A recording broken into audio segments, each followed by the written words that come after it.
and it was heaven. Yeah. And it costs me absolutely nothing, to a degree. And then on to the next Is that a adventure. euphemism? We won't go there, we've done that before. There's many places in the UK that are banning park-ups for various reasons. Hello, today we're going to be talking about places to stay which don't cost the earth. Unlike some of these vans and Beetles where I am now, we are in an absolutely amazing museum within Resto House. And I've wanted to come here for a long time, but we're not actually here to talk about that. Just been very fortunate to sit in my favourite van, a van I've been looking at for over a year online, and it's still for sale. But importantly, I'm here with Neil from Nemo's Campers Adventures. Yes, got it right first time. And he's often talked about that campsites are really expensive and people say it's just not a cheap holiday anymore. But Neil is joining me today and he's going to explain how he stays at these places without paying what some people deem to be extremely expensive campsite fees. So, hello Neil. Hi mate, how are you? Thanks for being here again. I'm very good. I'm so excited to be here. It's a great place, isn't it? Literally, I am like, this is heaven. You walk through the door and it's like you're a kid again. Yeah. It really is. God. It gives you that feeling. Yeah. I mean, my two favourites are like opposite each other. It's crazy, absolutely crazy. I love it. I genuinely am. I mean, I'm not sure if you can sense the genuine excitement in my voice, but I'd love one of these. I really, really would. I want one of those. I want the orange I want the orange bug. Well, I used to have a blue one. I used to have a blue Wizard. And, I just absolutely used to love it. Preston top, and like when you get up to like 50 mile an hour or something, you could hear the Preston start pop, pop, pop, and you had to slow down before the roof, or you'd have to quickly grab it before it disappeared. Yeah. But that does stand out at me. It really does. Did amazing. Yeah. Anyway, we're not here to no, talk we about can't that as talk much as I about want this. to. So, this is going to be timed about right because obviously now we're on Friday evening. Colin from Yorkshire Pop Top Adventures releases videos at 7 o'clock. And I do know that his video tonight, not far around now, is going to be releasing, which is about campsites and the expense, which is, just to clarify, this is a coincidence. I messaged Neil about this video in February, the plan for this, and it's just a massive coincidence that it's happening at the same time. But campsites are expensive, and I believe I've got my reasonings why I think that is, and you know, peak campsites have had to kind of keep up with other campsites because people want to say, oh, well, that one's got a swimming pool, that one hasn't, so they might have to have a swimming pool, or that one's not got a play park, insurance costs, electricity and gas, so prices are high. Yeah. But we're not here to talk about that. Colin, I'm sure, will be covering those aspects, even though I don't know what he's covering, probably will be. But you don't generally pay campsites, do you? No, I've stayed at campsites before, and don't get me wrong, some of them I've stayed at have been okay. Some are far too regimented in my opinion. And what I mean by that is what time you've got to bring your music down, how you park, do's and don'ts, which I do respect because it's their site rules, but some of them can go just that little bit too far, which is why I just like to sometimes park up on my own. You know, if people arrive, I can't do anything about it. That's why I like the park ups, the wild camping, the stealth camping. That's what I want to do because I treat the area with respect where I go. Yeah. And the places which you've been to some spectacular places. You know, we pay your campsites and we can get a nice sea view and things like that. But you do that without actually spending money at an actual physical site, don't you? Yeah, I mean, I've just recently come back from Pembrokeshire. I went out and did a road trip for a week and a half. For the first couple of weeks, when I was planning it, I put posts out on my Facebook page, you know, giving me recommendations. Visit here, visit this person, do this, do that. Avoid this place, avoid that place. So me being me, the very, very first time I hit the road on a West Wales road trip, I completely ignored one of my subscribers when they said, do not go to this particular campsite. I'm not going to mention them. It's far too expensive. So I happened to drive into the area and I wanted to see it for myself. After going in, I was talked into staying. It cost me 50p shy of 40 quid to park up on a semi-flat pitch looking at the sea. Now, 1, 2, 3, 4 days later, I found a park up where there were no restrictions, there was no signage, and I was parked up next to yachts, moored when the tide was in, the sound of birds, no screaming kids, no barking dogs, and it was heaven. Yeah. And it costs me absolutely nothing, to a degree, because when I'm at that place, I pump my money into the local community. Yeah. My Facebook page, my YouTube channel, I always highlight individuals with a business, the local community, and shopping local as well. You won't see me going, come on, let's go to Morrison's to stock up. Yeah. I like to go to the bakery, I like to go to the local cafes. You all know I like a breakfast. So there was a cafe there. I'd never had lobster before. I had a medium-sized lobster sandwich with a bit of salad. Yes, it was 21 quid because it's a local independent cafe. So I'm giving that little bit back to the community for having a free park up in that area. Yeah. But how do you find places like that? Because that's what people are going to be asking. Because, I mean, I saw the pictures and I saw the videos of that, and that was like, I mean, how on earth did you find that? Because that was really tucked away, wasn't it? Park4Night, Google Maps, research, word of mouth, recommendations. That's how I get the information and then turn it into a park up. Yeah. Don't get me wrong, there are places where I have gone, there are signage there. No overnight camping, no overnight sleeping. Do not park here in a van that's adapted for sleeping and cooking. And you look at the area, if it's right next to someone's house, don't stay there. Yeah. You know, use your common sense. Where I stayed, there was nothing there. At night, it was silent. There was nothing there. I wasn't hurting anyone. I'm self-contained. I don't need to empty my rubbish into the bins or anything like that. That's how I find those park ups, by purely doing my research and assessing it when I arrive. If I feel that I'm going to get any grief, I don't stay there because I've got a brain in my head. Yeah. You know, I'm not going to get deck chairs out and things like that. I'm going to treat it with respect. The biggest thing for me is engaging with the locals. If they see you parked up and you're acting inappropriately, they're going to put complaints in. You act like the grey man and interact with them, use the shops, this, that and the other, they'll leave you alone, which is what I do on all my park ups.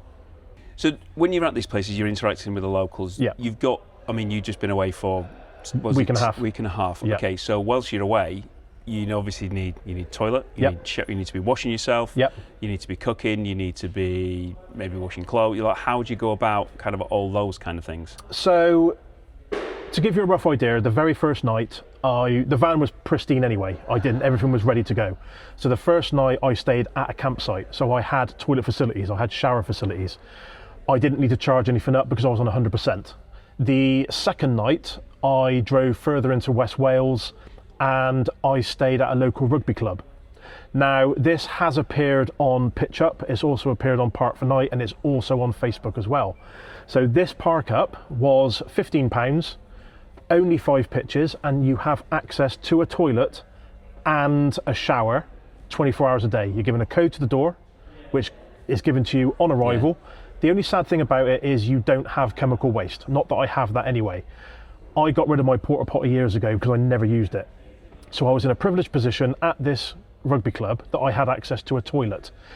There was a small sink in there. I washed my Ridge Monkey, done and dusted, and then on to the next adventure. Is that a euphemism? We won't go there. We've done that before. But then Calling it your Ridge Monkey, interesting. Yeah, the Ridge Monkey. So I stayed there then for the second night as well because I was in the area. I loved it, and I got again chatting to the locals, chatting to the people that run St David's Rugby Club. I will name it because it's fantastic, you know, and they're all volunteers there. There was a time when they closed the facilities down because of the condition they were being left in, and they passed on to me, we're all volunteers. So I highlighted on my social media, you know, just give it a quick wipe round when you're finished. It really isn't difficult. You know, the fourth night and the fifth night, I did stay at this particular place I spoke about a minute ago, which I won't name. And again, I don't need anything charged up because I got solar panels. This particular area had 24-hour toilets, if you know where you're looking. So I had toilet facilities. When it came to having a shower, I go onto Google, I type in leisure centre near me. It took me straight to the nearest leisure centre, which was a 4-minute drive from the park up. I go on in, talk to the lady behind the counter. She told me it was £2.50 for a shower. I go in and use the facilities. Yeah. I'm set for the day. Yeah.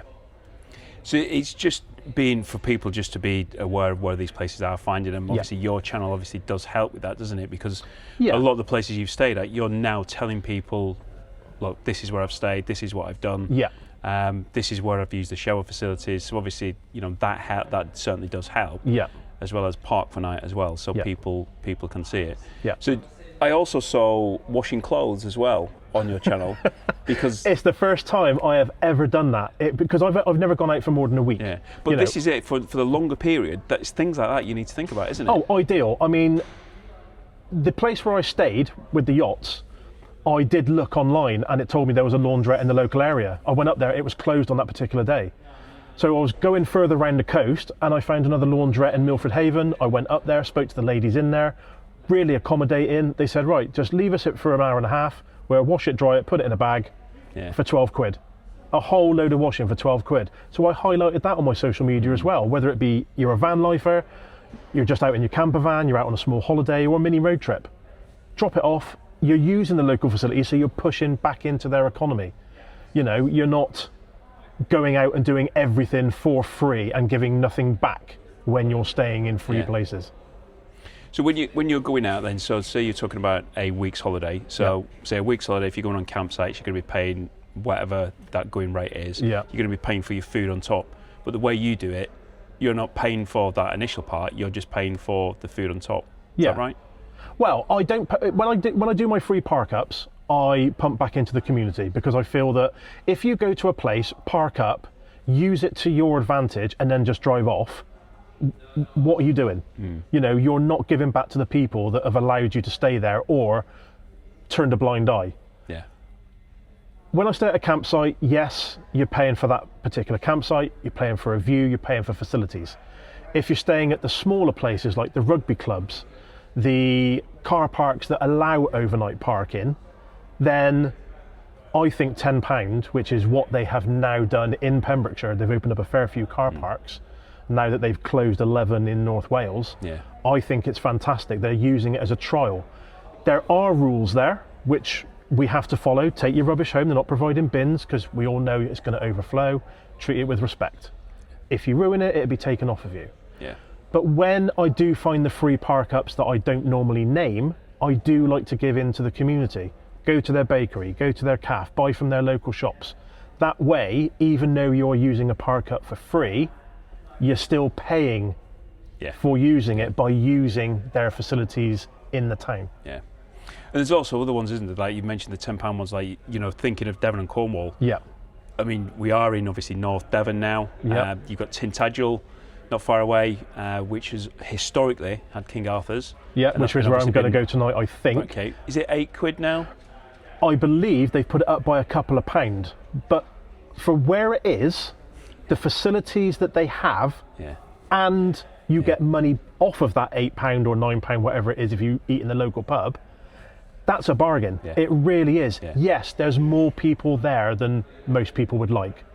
But for a stopover, it's ideal. It really is. And again, because they've put this in place with their local council, it works. People respect it.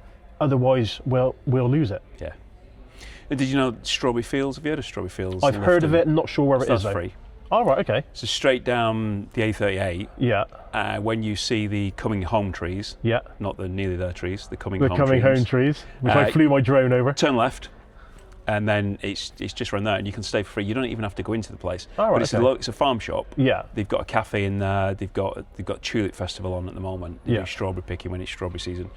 Beautiful place. Really, really good for food. Okay. Really good for food. Obviously, it's farm, so it's been taken out of the ground or it's locally reared or whatever. Yeah. So it's not cheap, but its quality of food is absolutely spot on. Yeah. But that, like I say, that's a free park up. Okay. So there's things like that which we've got locally, which I don't think an awful lot of people know about, because that isn't publicised. That is just on their website. Yeah. So you either kind of know about it or you don't. Obviously, 1,000 people, how many was going to watch this video now will know about it, but there's not that many people who do. And there's the odd pub as well. Obviously, you've got Brit Stops, which I used to use. I no longer use it. I now phone the pub direct if I know I'm going to be in that area. That's what I was just going to say. So, now, like, if you think you're going to be in the area, you can, like, Google the local pub, because I can name several pubs now where, like, Castleman's in Paignton, which has become a popular, it's not got a massive car park, but that's become quite popular because you can eat in there and then you can stay overnight. So it's kind of like, okay, well, I'm going to be going to Penzance today, so have a look at a few pubs with car parks. Do they mention campervans overnight stays? Perfect, ideal, I can stay there. There's loads of ways of doing it, isn't there? There is. I mean, I went to the Cotswolds not so long back, and I have found probably one of a very small number of pubs that are on Brit Stops that allow you to use their car park overnight for free, and you don't even have to go in the pub. Yeah. And which is really, really good of them. But me being me, to say thank you, go and have a drink. Yeah. You may not want some food, but still go and have a drink. It still helps them out. Yeah.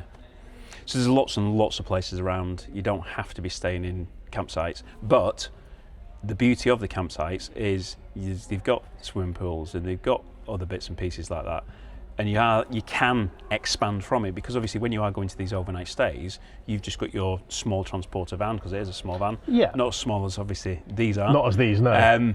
But you can't really expand when you're doing those overnight stays, because you don't want to go anywhere. You want to be completely self-contained, whereas a campsite, you can stick your awning up, you can put all your gear outside, you can spread out a little bit more.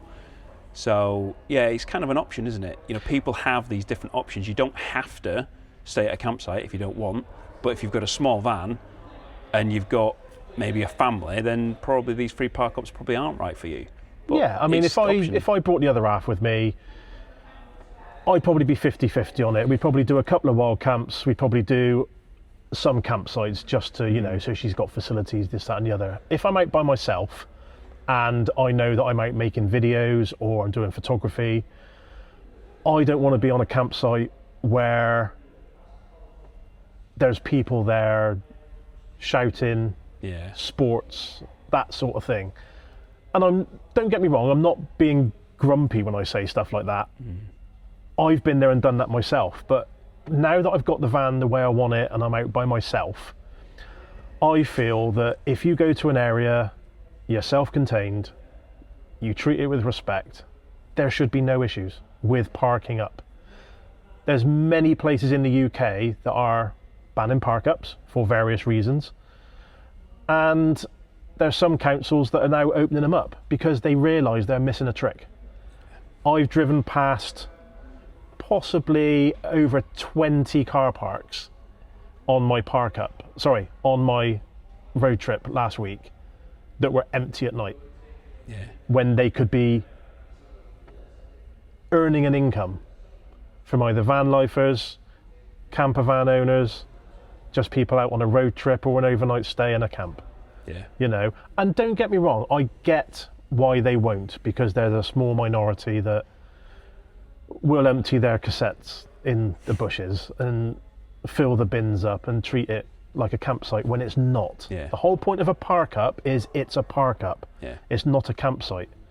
I mean, I don't want to be one of those people that, guess what I saw, but I literally, when I finished my road trip, I wanted a nice quiet night to myself.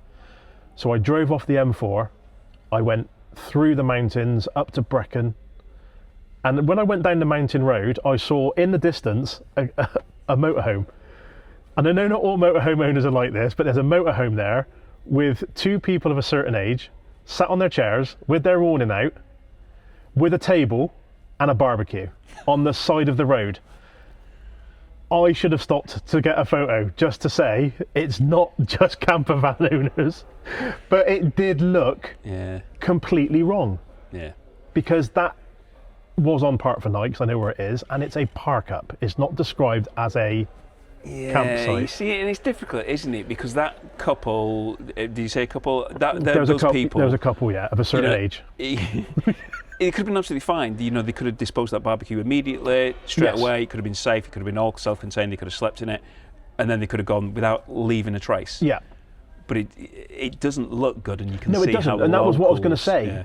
Me personally, I didn't have a problem with it, as long as you tidy up after yourself. Yeah. But because some people don't, Yeah. it's best to just use these park ups the way they're intended. Yeah. Park up, enjoy the area, get up early and leave. Yeah. Leave no trace. But I'm not against campsites. I do stay at some really, really nice ones. You know, my favourite in North Wales, when I do decide to, I'll return it there, is Dolgrim Campsite. It's very basic. It's got amazing facilities, toilets, showers, a little river runs through it that you can do cold dipping in, flat pitches, tent.